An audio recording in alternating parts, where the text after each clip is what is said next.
మాట్లాడాలి. సో ప్రచారం చేసిన విధానంలో ముఖ్యంగా పవన్ కళ్యాణ్ మహారాష్ట్రలో ప్రచారం చేశారు.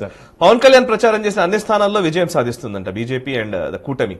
సో ఇప్పుడు ఇందాక ఒక ఎమ్మెల్యే గెలిచిన వ్యక్తి కూడా ట్విట్టర్ లో చూస్తున్నాను, మీ వల్లనే నేను గెలిచాను అని చెప్పేసి ఆయన షోలాపూర్ బీజేపీ ఎమ్మెల్యే గెలిచిన దేవేంద్ర రాజేష్ మాట్లాడి చెప్పారట.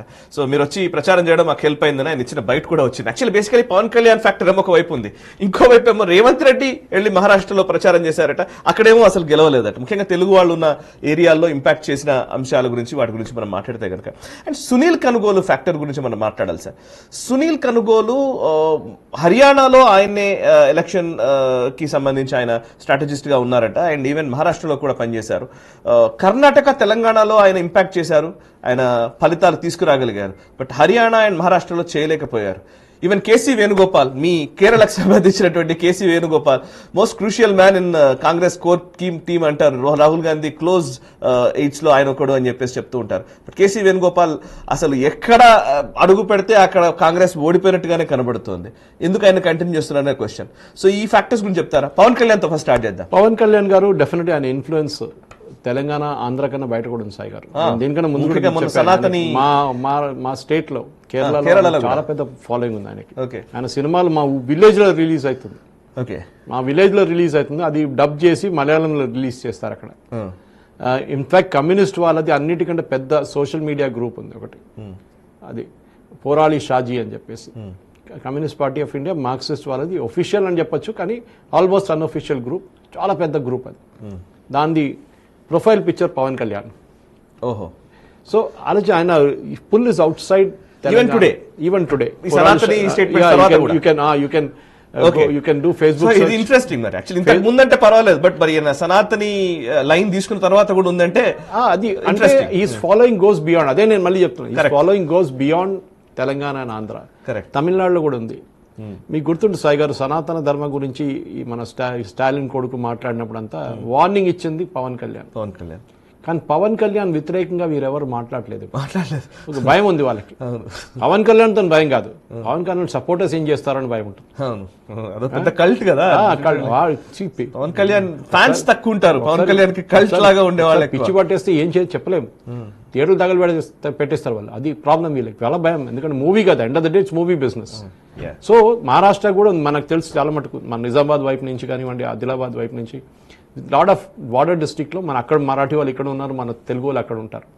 సో డెఫినెట్గా ఇన్ఫ్లుయెన్స్ అక్కడ ఉంటుంది. అది కాకుండా ముంబై సిటీలో మీరు చూస్తుంటారు. రేవంత్ రెడ్డి అక్కడ ఏం చెప్పారు? మీరు పవన్ కళ్యాణ్ గురించి మనం మాట్లాడడం, ఆయన సనాతన ధర్మ, న్యాచురలీ అక్కడ యూపీ తర్వాత next Hindu crucible is Maharashtra. Pavan Kalyan వెళ్ళి అన్ని రైట్ డైలాగులు చెప్పారు. ఈయన ఏం వెళ్ళి చెప్పాడు, మేము ముస్లిమ్స్కి రిజర్వేషన్ ఇస్తాం. ఎందుకండి? ఉన్న దానికి వెళ్ళి మీరు మళ్ళీ మెసేజ్ చేస్తున్నారు. మీరు ఇంకేదో మాట్లాడచ్చు, మేము తెలంగాణలో ఇది చేస్తున్నాం, మేము అది కూడా ఇక్కడ చేస్తాం అని చెప్తే ఇంకో మాట, మేము ముస్లిం రిజర్వేషన్ ఇస్తామని వాళ్ళు కష్టపడుతున్నారు అది హైడ్ చేయడానికి. వీడేమో అంటే ఈయనేమో వెళ్ళి ముందు పెట్టేశాడు డైలాగులు. దాంతో దెబ్బతిన్నాం. ఇప్పుడు చూస్తున్నాం 130 సీట్లు బీజేపీకి. బికాస్ మీరు హిందూస్ని కన్సాలిడేట్ చేస్తున్నారు.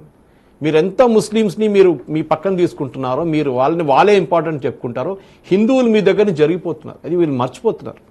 Jharkhand is a difference. Hinduism కానివ్వండి, ట్రైబల్ కల్చర్కి డిఫరెన్స్ చాలా ఉంది.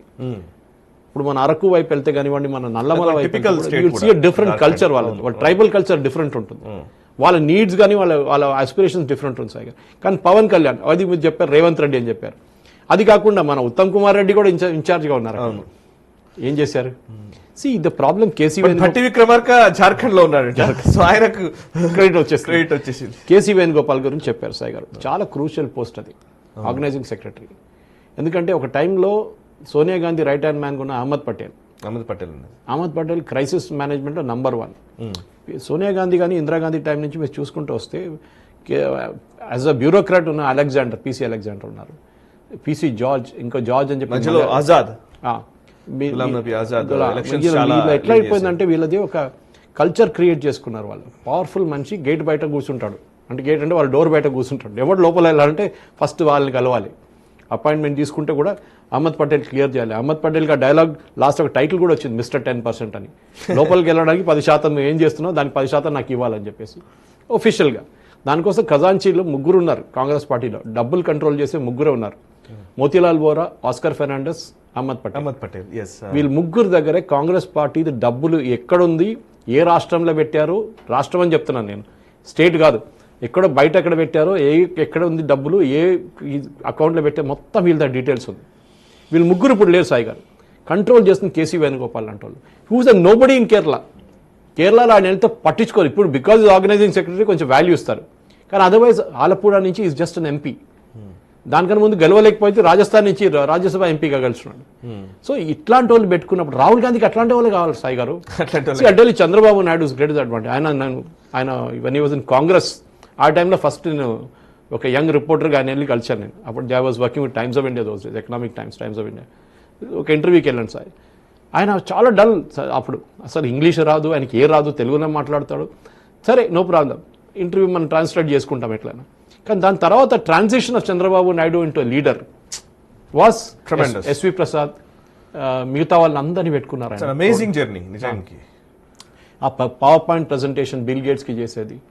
సో ఆ ఐఏఎస్ ఆఫీసర్స్ని ఎట్లా ప్లేస్ చేసుకున్నారు ఆయన, that is very very impressive. Randeep Sudan ఇట్లాంటి వాళ్ళని. So he had that. మీరు బ్రిలియంట్ కాకపోతే కూడా మీ చుట్టుపక్కల బ్రిలియంట్ మనుషులు పెట్టుకుంటే you will prosper.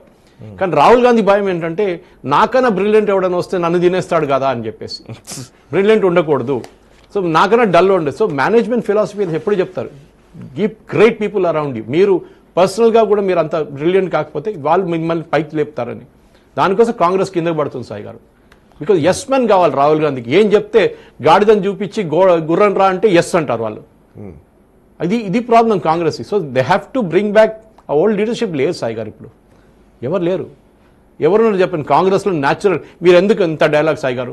Maharashtra Congress chief పేరు చెప్పండి. పటోలే అని ఒక ఆయన ఉన్నారు, నానా పటోల్. ఆయనకి సీట్ సెలెక్షన్ టైంలో ఆయన పక్కన పెట్టేశారు వీళ్ళు. ఎందుకంటే ఆయన 120 సీట్లు కావాలన్నాడు. ఆయన పక్కన పెట్టేసి వీళ్ళు మన ఇక్కడి నుంచి వెళ్ళిన లీడర్లు, మిగతా లీడర్లు, ఖర్గే గారు ఎవరు అపాయింట్ చేసి వీళ్ళు కూర్చొని ఎవరితో మాట్లాడుతున్నారు? సంజయ్ నిరుపంతో. వాడు ఇంకా పెద్ద జోకర్.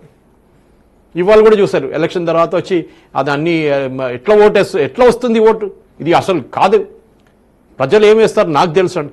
మీరు డెమోక్రసీలో ఉన్నప్పుడు you should learn to be humble.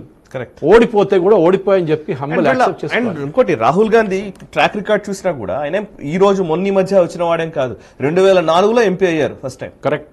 And UPA government ఉంది. మీ గవర్నమెంట్ ఉన్నప్పుడు నువ్వు ఎంపీ ఎలక్ట్ అయ్యి ఎంత ఎక్స్పీరియన్స్ గెయిన్ చేయవచ్చు అంటే, యూపీ ఎలక్షన్ ఇన్ఛార్జ్ గా ఉన్నాడు, యూపీ జనరల్ సెక్రటరీగా పనిచేశాడు, overall INC Indian national Congress మొత్తానికి నేషనల్ పార్టీకే జనరల్ సెక్రటరీగా పనిచేశాడు, నేషనల్ ప్రెసిడెంట్ గా పనిచేశాడు.